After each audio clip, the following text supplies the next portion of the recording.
이게 아주 저희 봐서 굉장히 험진데 오셨는데 뭔가 큰 뜻이 있어가지고 오신 것 같아요. 그걸 좀 말씀해 주시면 어떨까요? 뜻이라기보다요. 예. 기본적으로 제가 이제 당에서 어떤 당을 한때 이끌었었는데 그 입장에서 보면은 지금 당이 어려운 상황에서 제 스스로 험지를 찾아오는 것이 맞다고 봤습니다.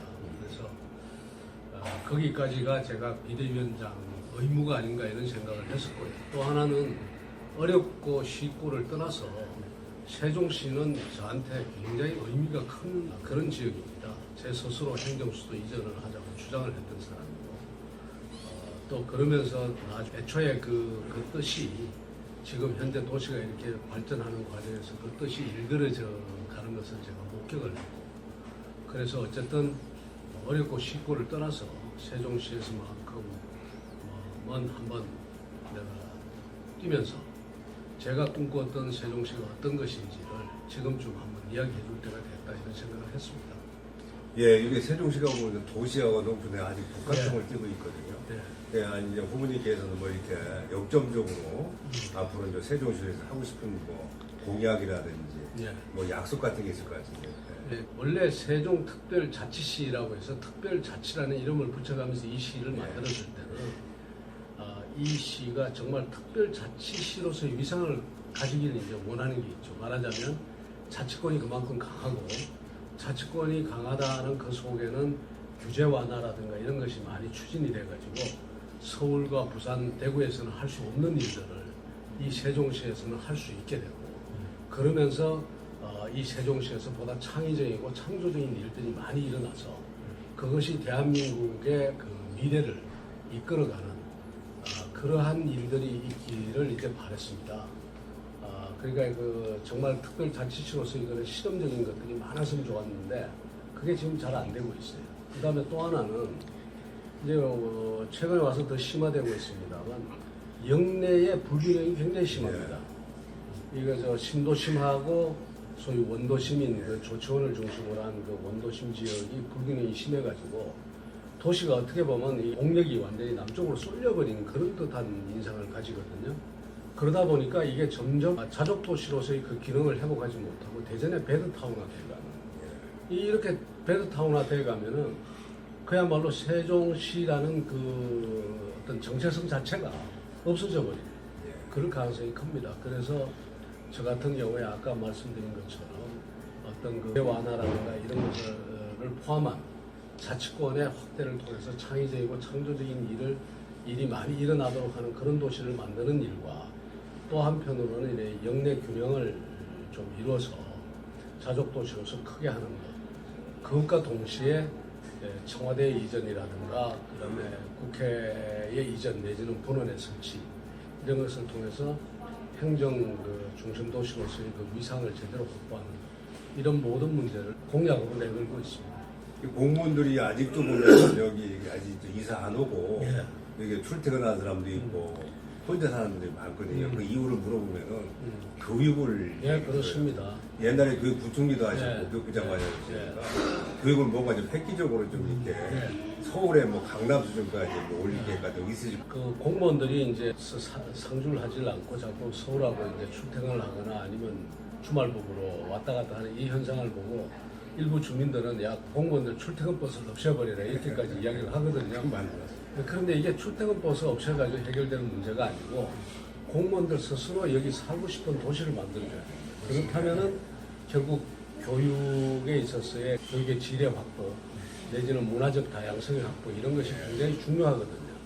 그런 점에서 교육이 굉장히 중요하고 또 교육은 여기서 실험적으로 실시된 교육들이 좋은 효과를 얻어서 다른 지역에 파급되는 것도 또 중요하고 하기 때문에 교육에 신경 쓸 이유가 있습니다. 근데 제가 생각하고 있는 것은 서울에서 인정하지 않는 의무교육 체제를 인정하지 않아서 의무교육 체제 소개로 이렇게 불러들이지 않는 그런 교육들이 있지 않습니까? 대안교육 같은 거. 그런 대안교육도 이 세종시에서만큼은 좀 인정해주자. 의무교육 틀 속에서 넣어서 좀 소화를 해주자.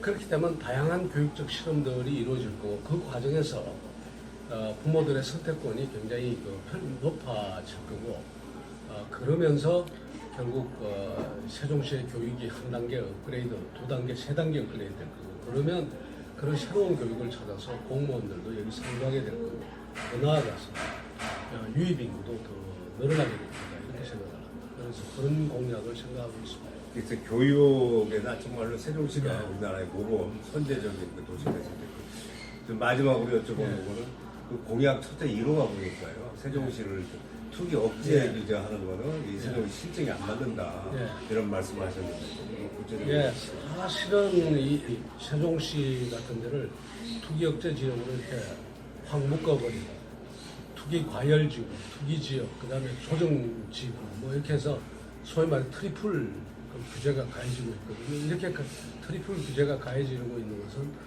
서울의 11개 구와 세종시밖에 없습니다. 그만큼 이제 강한 규제가 이루어지고 있는데 세종시 같은 경우에 이렇게 규제가 가해지는 건요. 한편으로 보면 지금 현재 문재인 정부의 일종의 아주 행정 편의주의 내지는 직무유기.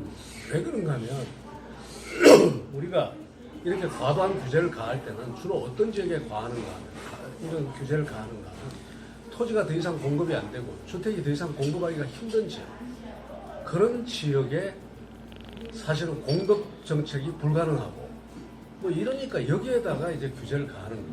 그런데 여기는 그렇지가 않습니다.